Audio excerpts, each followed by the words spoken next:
When old Postman Bill picked up the package, it weighed 2 pounds. Normal. When he shook it, nothing rattled inside. Normal. But when he smelled it, he dropped to his knees. Not normal. Because very few people knew that smell, and most of them were buried in the Middle East. His hand shook as he dialed 911. Emergency. 421 Maple Street. There's an explosive. Welcome to Forgotten Warriors.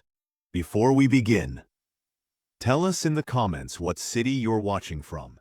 And if you believe invisible heroes can save lives, subscribe. Because some warriors may retire, but what they've learned is never forgotten. Tuesday morning, November 8th. Beautiful, sunny weather.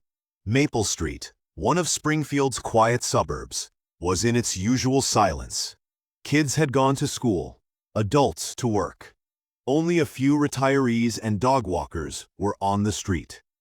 William Bill Henderson was 68 years old.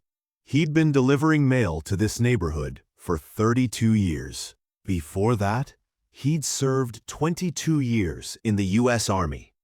But very few people knew that. Bill didn't like talking about his past. People knew him as Mailman Bill. Friendly, chatty, reliable. He knew every dog's name, gave candy to every kid, never forgot birthdays, left small cards for everyone at Christmas. The perfect mailman, the perfect neighbor. That morning, he'd started his route as usual. His blue USPS truck was full of packages. Black Friday was approaching. Online shopping had increased. It seemed like a normal day. 10:42 a.m. Bill approached 421 Maple Street. The Johnsons' house. Young couple, 2 kids. The man was an IT specialist, the woman a teacher. They'd lived here for 5 years. Good people.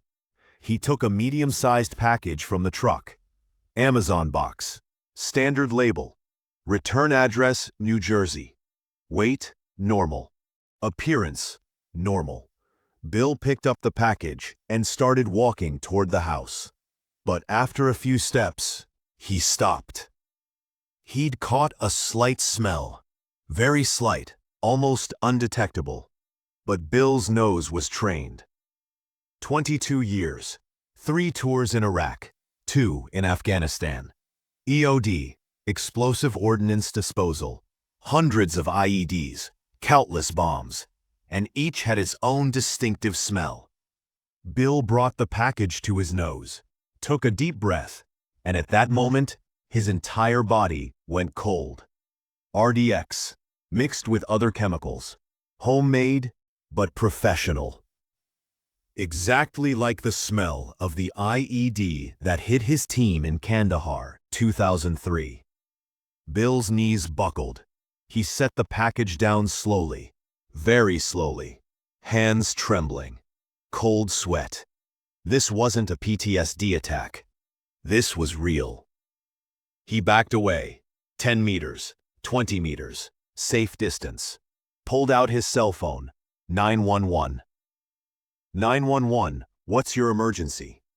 Bill's voice was calm but firm. My name is William Henderson. There's an explosive at 421 Maple Street. I repeat, explosive device. Sir, are you certain? I'm retired EOD, 22 years service. Yes, I'm certain.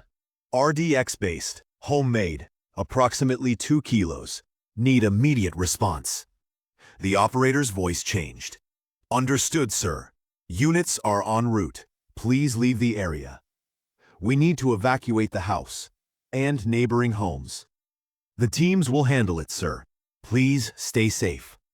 Bill hung up, but didn't leave. He couldn't. He looked at the Johnsons' house. Mary Johnson worked from home on Thursdays. She could be inside. He started running. 68 years old. Arthritic knees, but he ran. Knocked on the door. Mary, it's Bill. Open the door. The door opened. Mary Johnson, 34 years old, surprise on her smiling face. Bill, what's wrong? You need to leave the house. Now. Right now. What? Why? Bill hesitated. He didn't want to cause panic, but there was no time. Mary, please trust me. Leave the house. Get your keys, phone, and go. I'll explain later. Mary saw the expression on Bill's face. In 32 years of mail delivery, she'd never seen him like this. Scared. No, not scared. Worried. Serious. Okay, Bill. 5 minutes later, the street began evacuating. Police, fire department, ambulance, and the bomb squad. Bill watched from a distance. The young EOD technician approached, examined the package. X-ray device, chemical detectors. The expression on his face told Bill everything. He was right. Commissioner Rachel Davis approached Bill. Mr. Henderson, I'm Commissioner Davis. You made the call. Yes. EOD team confirmed. There's an explosive. 2 kilos of RDX, nails and ball bearings added. No timer. Probably designed to detonate when opened. She paused. How did you know? Bill sighed. The smell, Commissioner. RDX has a distinctive odor. Slight. Chemical. If you're not trained, you won't notice. And you're trained. Sergeant William Henderson, retired. 71st EOD Company. 22 years service. Davis's eyebrows rose. EOD. Bomb disposal. Yes. Iraq, Afghanistan, everywhere. Bill's voice lowered. I've smelled that scent thousands of times, and every time, he stopped. Every time, we saved lives, or lost them. Just then, the young EOD technician approached. Mask on face, report in hand. Commissioner, we've neutralized the package. It contained approximately 2.2 kilos of RDX. Blast radius, 50 meters. If it had been opened, he shook his head. At least 3 houses would have been damaged. Casualties would have been high. Davis turned to Bill. You prevented a disaster, Mr. Henderson. Bill shrugged. Just delivering mail. But Davis wasn't convinced. No, you saved lives. Maybe dozens of lives. This isn't coincidence. This is experience. FBI agents arrived. They examined the package. The sender's address was fake. The target was unclear. Why the Johnsons were targeted couldn't be determined. While Bill was giving his statement, the young EOD technician approached. Sir, I'm Sergeant Martinez. May I speak with you? Sure, son. Are you from the 71st Company? The real 71st? Bill nodded. Martinez's eyes lit up. I've heard stories about you. Kandahar 2003. 7-man team. 15 IEDs in the city center. You neutralized them all. Bill's face darkened. 13. I neutralized 13. But, 14 and 15 detonated. We lost Rodriguez and Carter. Bill's voice shook. They were 20 years old, both of them. Martinez fell silent. Didn't know what to say. I'm sorry, sir, It's okay, son. Do your job. And never forget to smell. Technology can fail. Equipment can break. But the nose, a trained nose, saves lives. Martinez saluted. Yes, Master Sergeant. Retired Master Sergeant, Bill corrected. But he was smiling. By evening, the story had made national news. Hero mailman prevents bomb attack. Bill refused interviews, didn't want cameras. When he got home, his wife Linda was waiting at the door. 45 years of marriage. She knew everything. Again? Bill nodded. They hugged. Long, silent embrace. You saved them, Linda said. This time, yes. Don't always feel guilty. Rodriguez and Carter, they died as heroes. I know, but I'm alive. And they, Bill's voice broke. And they live in every person you save. How many did you save today? The Johnson family, their neighbors, maybe more. Bill nodded. Linda was right. She was always right. The next day, Bill returned to his normal route. Same streets, same houses. But something had changed. People looked at him differently, with gratitude, with respect. The Johnson family was waiting at the door. Mary Johnson was crying. Bill, you saved us. How can we thank you? No need, Mary. I just did my job. No, said Tom Johnson. This isn't a mailman's job. His voice shook. You're a hero. Bill handed over the package. Today's mail. Looks like Bill's. He winked. But I'd like to smell it first. They all laughed. Tense, relieved laughter.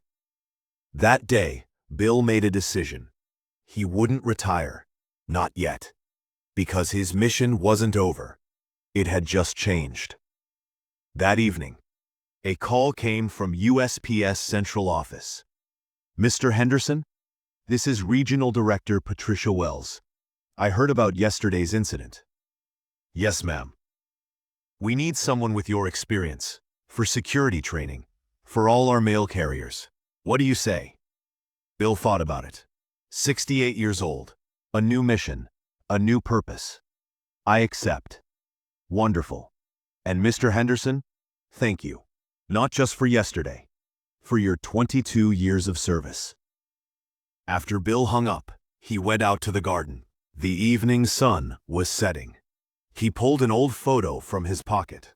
71st Company, Kandahar, 2003. Rodriguez and Carter were smiling. We made it today, boys, he whispered. Today, we didn't lose anyone. The wind lifted the photo. Bill caught it, put it back in his pocket, then went inside. Linda had prepared dinner. A normal evening. A normal life. But Bill Henderson wasn't normal. He was a warrior, forgotten warrior, and his mission continued. The next week, USPS security training began. Bill taught 200 mail carriers what to look for, how to smell, how to recognize suspicious packages. Remember, he said in his final class, you're not just carrying mail, you're carrying trust, and sometimes the chance to save lives. A young mail carrier in the class raised his hand. Mr. Henderson, are you ever afraid? Bill smiled. I'm afraid every day, son. But fear isn't bad. Fear keeps you alive. What matters is doing your duty, despite the fear. When class ended, the entire room stood up. They applauded. Bill was embarrassed, waved them off. But deep inside, he was proud. That night, driving home, he received a text. Unknown number. Sergeant Henderson, I was among the young people listening to you today. I'm also an Iraq veteran. Lost my leg to an IED. But today I wanted to tell you something. I wish you had been in my sector in 2007. Maybe my friends would be alive. Thank you for everything. Bill read the message, read it again, then deleted it. Some things were written on the heart, not the phone. Life went on. Bill continued delivering mail. But he wasn't just a mailman anymore. He was a teacher, a protector, a warrior. And every morning when he got in his truck, he'd murmur the same thing. Who are we saving today? Because William Henderson knew, war doesn't end. Only the battlefield changes. And real heroes fight everywhere. Quietly, humbly, but determinedly. The house at 421 Maple Street still stands. The Johnson family still lives there. And every morning, they wave at Bill from the window. There's a small note in their mailbox. Mail to this house is delivered under the protection of Sergeant Bill Henderson. Because some warriors may take off their uniforms, but they never leave their duty.